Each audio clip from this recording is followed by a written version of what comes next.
Gusto kong i-share sa inyo ang resulta ng isang presidential survey online. Ginawa ito ng Wow Trending PH. In just one day, ngayong araw na ito 63,000 votes in one day. Ganito ang tanong, sino ang iboboto mo sa pagka-presidente at bakit? Yan, may 4 na choices. Inday Sara Duterte, Martin Romualdez, Raffy Tulfo, Chis Escudero. Okay, so unahin natin si Inday Sara Duterte, nakakuha ng 92%. Martin Romualdez, 2%. Raffy Tulfo, 4%. Chis Escudero, 2%. Last week, may ganitong online survey na naman ako nakita. 95% ang nakuha ni VP Inday Sara. Talagang nagre-reflect itong mga ganitong survey, parehas sa mga nababasa ko sa comment section.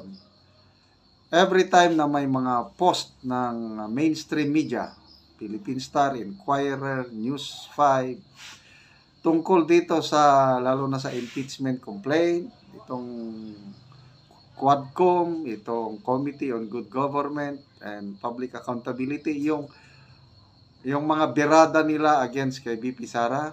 Nako, pag binabasa ko ang mga comment section, 90% sa mga comments ay nagpapabor kay VP Inday Sara. Sinasabi nila na ang gusto nilang maging presidente ay si VP Inday Sara. So, ito, napakababa ang nakuha ni Speaker Martin Romualdez, 2% lang. At consonant ito o nagtutugma sa mga previous other surveys, yung mga malalaking survey. Example, yung Pulse Asia, Publicus Asia, yung maliban lang sa may 2 survey na alanganin, Octa Research at saka Tangerine. Itong pinaka-latest, yung WR numero. Talagang nangunguna si VP Inday Sara na sinusundan naman ni Senator Raffy Tulfo. So, ang talagang malakas lang sa 2028 na magkakalaban, Raffy Tulfo and VP Inday Sara. Si Speaker Martin Romualdez, I don't know anong dahilan, bakit hindi umaangat yung survey ratings niya? Kahit ilang bilyong ayuda na ang naipapamigay niya. I think for this year, itotal mo lahat yung kung sa AIX, AKAP, TUPAD, ano pa dyan. Parang abot ata ng 500 billion. Ayuda. Despite sa kabibigay ng ayuda, bakit ang taong bayan hindi siya pinipili na maging presidente? Meron ang post si Jason sa kahapon ba o kanina umaga lang.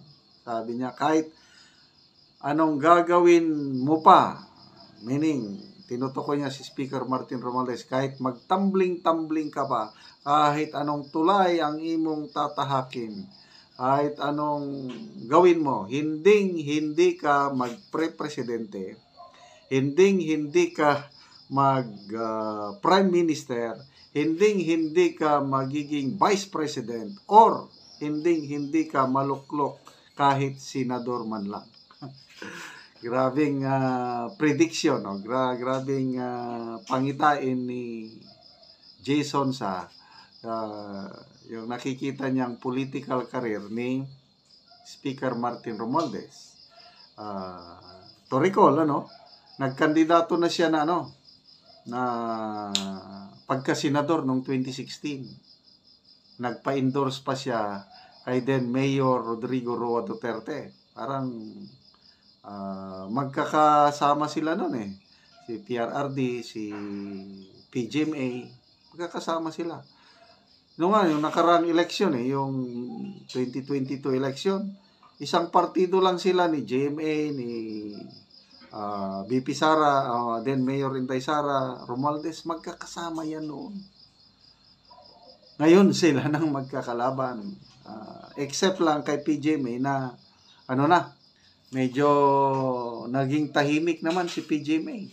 Ano na bang nangyari kay PGMA na parang dumistansya naman siya kay BP Sara. Okay, ulitin ko Ay basahin natin yung mga comments. Inday Sara Duterte, 92%. Martin Romualdez, 2%. Rafi Tulfo, 4%. Chis Escudero, 2%. Ibinuhos na nila lahat ng paninira kay BP Sara. After all, ng paninira, diyan, nangunguna pa rin siya sa mga surveys. So, gusto kasi nila parang gayahin yung nangyari kay Vice President J. Jomar Binay noong, kailan ba yan, 2010? Talagang napaka-popular si VP Binay nung una. Akala ko nga magpre-presidente. Kaya lang nung binanatan nila, nilabas ang mga, alam mo, ganyan sa politika kalkalin nila ang baho. O may nakalkal na issues against VP Binay, tinalabas. Mula noon, wala na. Hindi na siya nakabangon. Dito kay BP Sara, I don't know. Kinalkal na nila lahat. Kaya lang, halos wala mang laman. Yung confidential funds man lang ang kanilang binabato. Ay confidential nga At saka, hindi pa conclusive, hindi pa tapos yung findings ng COA. Kaya to me, it does not hold water. Malalampasan ito ni BP Sara. After that, impeachment. Hanggang ngayon, di naman umuusad ang impeachment. Nakabinbin pa lang doon sa Office of the Secretary General. Kawawa na si Congresswoman Franz Castro. 0 yung naghanda na sila ng resolution. Papirmahan sa mga kongresista para mai-endorse na ang impeachment complaint sa Senado. As of 2 days ago, 0 pa lang ang nakapirma. Meron silang pledges na nakuha more than 10 daw. Anong mangyayari sa pledges? Ibig sabihin, medyo nag-iisip ng maigi ang mga kongresista. Kasi timing yung announcement ng Iglesia ni Cristo na magrarally sila in support sa panawagan ni PBBM na huwag nang ituloy ang impeachment complaint. Hindi mo pwedeng banggain ng iglesia, tatandaanan ka ng Iglesia ni Cristo pag pumirma ka sa resolusyon na yon. Yun. Kaya malungkot ang Christmas ni Franz Castro. I don't know kung nag-celebrate sila Christmas kay makakaliwa man sila. Okay. So